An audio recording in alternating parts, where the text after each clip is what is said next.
Is it time to buy a brand new car or even a used one? And that's what I want to get into right now with you guys. I want to talk to you about the car market because it's changed like crazy. Over the past 2 years, I want to say 4 years really, we've noticed after the pandemic started and it happened that dealers were getting a lot less cars than they normally got before. Basically the reality before 2020 and 2019 and before, car makers were producing a ton of cars and sending them to dealers and having them sell them through incentives, discounts, etc. Not a lot has changed from that as of now, but in between that, we had a big shortage of cars, we had a big shortage of inventories, and that meant that prices went up like crazy. My G-Wagon at some point, I remember they offered us $320-something thousand while we were living in Austin for the G-Wagon. And I wish I would have taken them, but I didn't want to take them. Because man, those cars have dropped like crazy. So what exactly is happening right now? Are we back to a normal car market? Are we not? And how is that going to change forever? Because believe it or not, we're about to witness the cleanup of the car dealer system.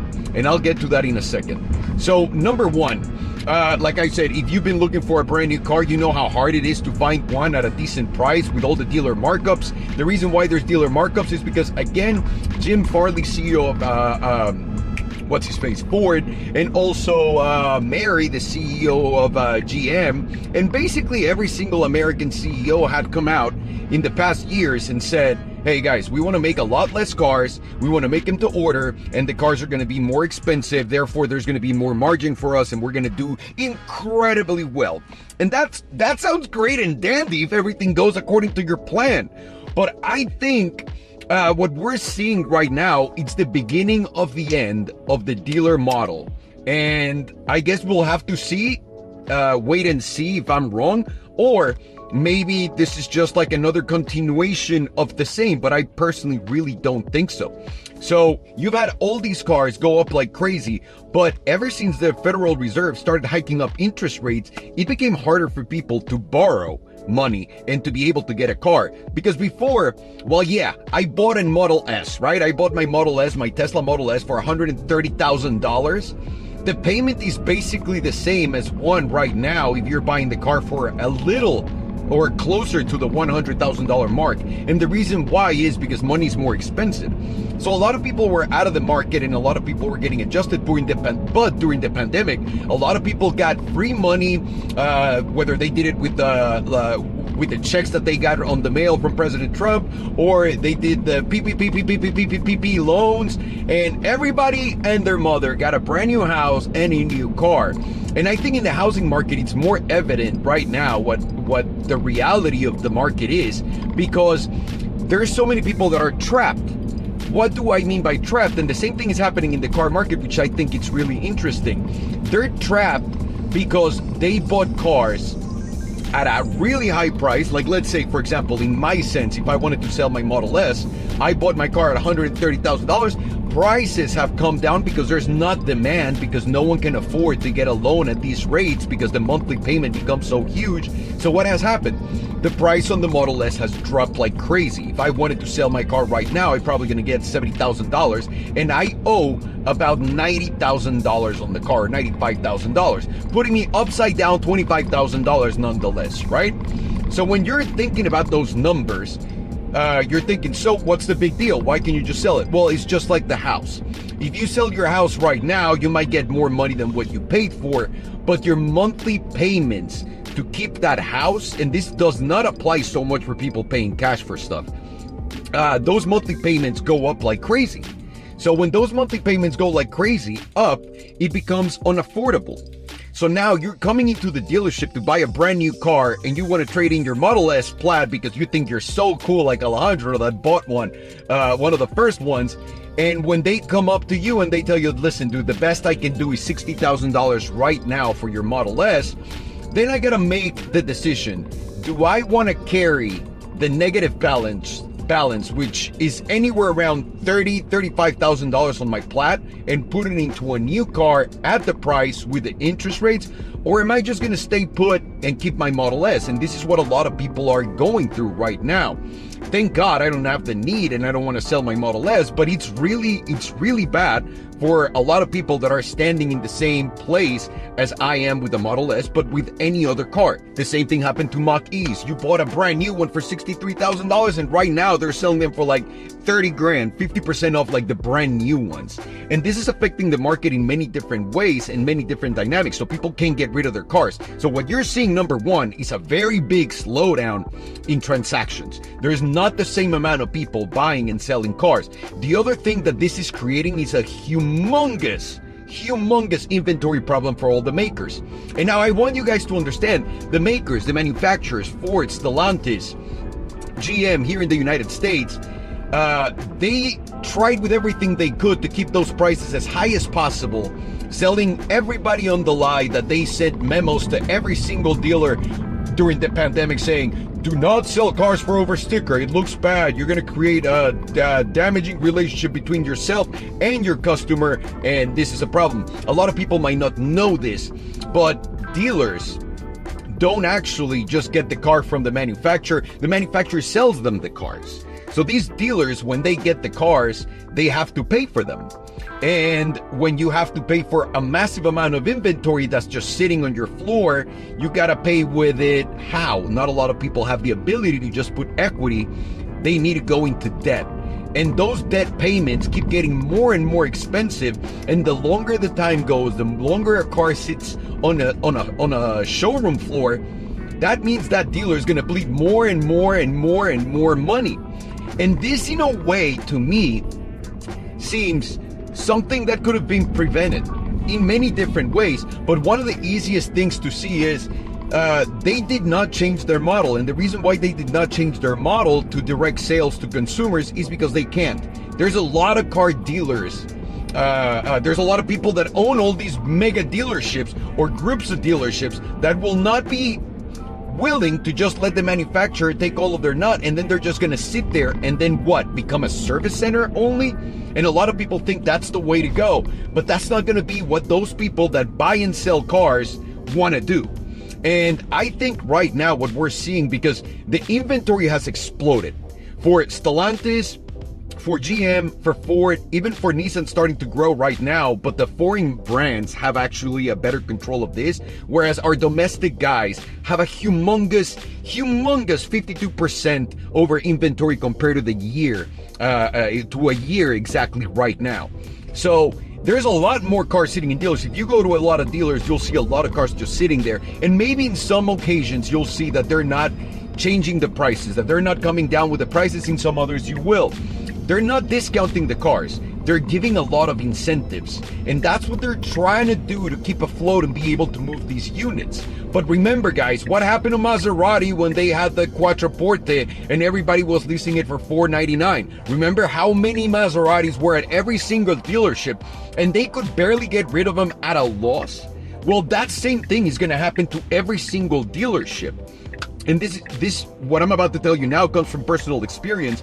I've gone to many dealerships where my friends or people that I know own these groups, major groups, like you're talking about hundreds, if not billions of dollars. And these guys all, and this to me is where I think this is what they're not expecting. They're all waiting and to be a part of the direct sale model. And they're not going to be. What do I mean? I mean that all of these brands, like the car makers, are sending emails to all of these Ford dealerships, to all of these GM dealerships, and letting them know, dude, we need a certain amount of percentage of transactions happening online, okay? And if you don't hit those quotas, then you're going to be punished. You're not going to get the same allocations. You're not going to get the crazy cars. You're going to get them later, etc. There's many different ways of like really tearing this down.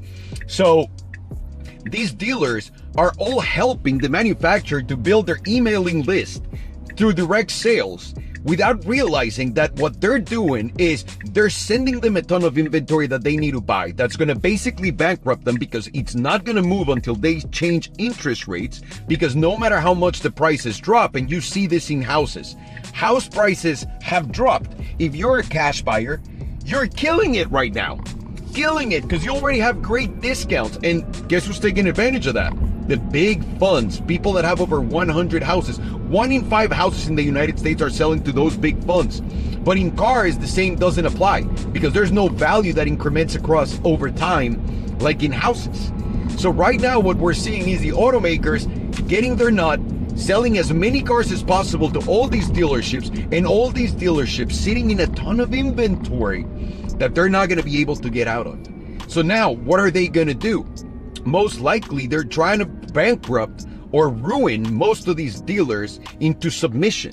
So this way they don't have to break their contract as to, oh my God, we have an agreement. I need to get these many allocations. I need to sell those cars. And then you want to sell the cars directly, but we're going to do it together. Nah, homie, we're not. Ford, GM, Stellantis, and everybody else has realized that the Tesla and the Rivian model direct to consumer is the way to go. And that allows also and enables for lower prices in vehicles because you don't have to sell it that many times. It doesn't go through that many different hands. And when it doesn't trade that many hands, that means you're paying less. So eventually these cars are going to come down even more in price. Right now, it's a great time to buy a car. Will it get better? I think it might get a little better before it gets either rescued or totaled. And this is where we need to be aware. Are they going to change the way that people are buying cars? Are they going to give people incentives to buy these cars that we're not aware of right now? Is the Federal Reserve going to change their stance on interest rates? Because we're a country in the United States that likes to play with debt. We like to buy things that we cannot afford and we can't barely pay for every single month. And that's not a good scenario for right now. So it's interesting where everything is going. Lots of inventory, lots of insane discounts already through incentives, and very, very little volume as far as transactions go. So is the car industry changing forever? I think so. I think it has to, because then it won't be able to compete like we've seen. I know we're lucky in the United States, and by lucky I mean lucky for Tesla, looking for our American manufacturers, that we don't allow Chinese cars here. But those guys would eat our lunch with those prices that they have all day, every single day. And we're lucky that we don't have that, and that Teslas are still relatively expensive, and that Rivians are still relatively expensive compared to other cars. But they still are the cars with the most margin. Obviously, probably not Rivian yet, but once they get to economies of scale, they will. But Tesla is. So right now, the only choice that these manufacturers have is to either bankrupt their dealer system so they can do direct sales to consumers, or there's going to be a mega downside to the car market for a very long time, and probably our government's going to have to pay the bill to bail them all out, which means we all taxpayers bail out these companies with our money from the future. So it's an interesting place to be in. If you're looking for a car, what do you think the situation is right now? Are you interested? Do the numbers make sense already to you, or are you just going to wait longer? To me, I think the longer you wait, the better the deals are going to get right now. The only thing that would make me change my tune is if they come out with crazy incentives or they drop interest rate like crazy. Because we should see another wave of inflation, but perhaps we won't see it in the car market. It's a market that's been damaged like crazy. Personally, I think dealers are a thing of the past. Just the conversations that these owners have with the manufacturers directly, and how the manufacturers want them to deal with orders, seems like they want to put them out of business, and they still don't realize that. So let me know what you think in the comments down below. I'm very curious to know how you guys are living this market, because it's obviously different in every single place. California is crazy overpriced compared to any other market, so we have a lot more buying power right here. So prices are a little bit different everywhere. So I want to know, in your region, where are you? And how's the car market, car buying, or car ownership going for you right now? Do you want to sell? Do you want to keep? Do you want to keep buying? What's the status? Can you buy? That's all I want to say. My name is Salomondrin. Thank you so much for watching. We just talked about cars, yo.